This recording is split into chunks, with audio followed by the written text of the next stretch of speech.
Well, there's a lot going on the political front with the James Comey interview and the Russian investigation, and we're remembering former First Lady Barbara Bush. Joining us now to help us sort it all out is Loyola Marymount professor Fernando Guerra. Good morning, Good morning. Professor. Thank you so much for being here. Now, helping homeless is on the minds of many across the Southland, and the city of LA is finally taking some action, right? Yes, it's about time. Number one, the issue's just gotten out of hand. Number two, they are now have a very proactive approach that is comprehensive and well-funded. And why is that? Because in the past, they were always reacting to court cases or federal and state mandates. Now they want to be proactive. Number one, they have public support. The public has supported Proposition HHH in the city back in November of 16. They supported Proposition H countywide, so they have money to do something. Also, in addition, we recently at Loyola Marymount University released a poll, and it shows that 71% of LA County and city residents would be willing to pay even more taxes to deal with this issue. Wow. All right.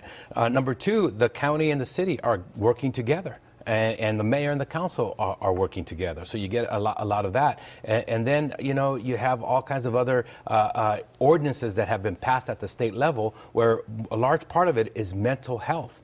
And because of civil liberties, it's very difficult to take mental health individuals from the streets. State legislation is now going through that will change that.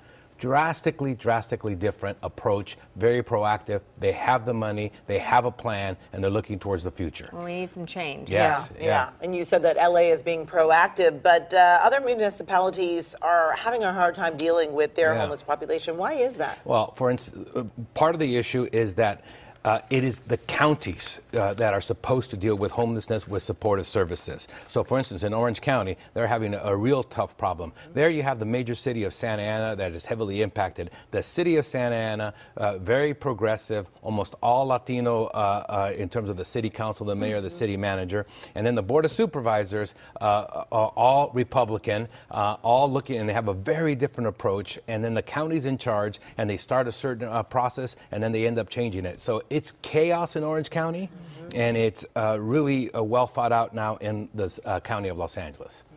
Okay, let's shift a little bit to the national stage. We know that former First Lady Barbara Bush passed away at the age of 92.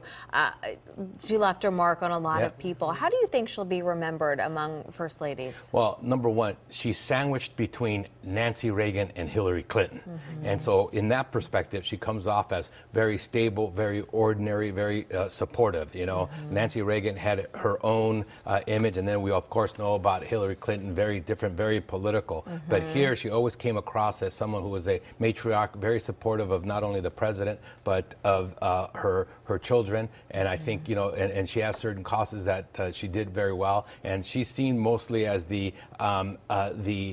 ideal First Lady from the old tradition, not the Hillary Clinton or Nancy Reagans that we've come to know. And you mentioned, of course, she's married to a president, the mother of a president, really influential. How much of that political success do you say was actually because of her? Oh, she was involved in a lot of the major decisions. Obviously, number one, for her own husband running, but also for her children. Remember, she's the only one like Abigail Adams was also the First Lady for a wife of Adams, and then the mother of John Quincy Adams, right? But Barbara Bush surpasses her in that she was also the mother of a second governor, Jeb Bush, who also ran for president in Florida, and the grandmother of a statewide elected official in Texas, George P. Bush. So she's got 3 generations of having supported and really created this and helped create this Bush dynasty that continues to live. There is a Bush right now in elected office looking to do something even bigger.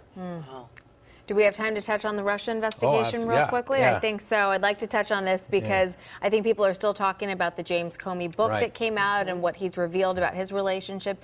Do you think that this will really have an impact on the Trump administration and the White House? Oh, absolutely. And, the other interesting thing is I'm still trying to figure out why the Republicans in Congress wanted to release the memos that Comey had. And basically, Comey used those memos to write his book. And so there, it's just reinforcing everything he said. There's been no smoking gun. I have no idea why the Republicans wanted to release those memos. It doesn't undermine anything that Comey's been saying. It reinforces it. And, you know, he's dominated the news. I mean, we're about to talk about North Korea and what's happening in North Korea. That it's a historic issue that's about to occur, the summit with South Korea and then with President Trump. But yet it was all Comey and what he thinks about the president, and that quote saying that he is not presidential and should not be the president. So much to look at. All right. Fernando Guerra, thank you so much for joining us. Thanks for having me. me. Really appreciate it.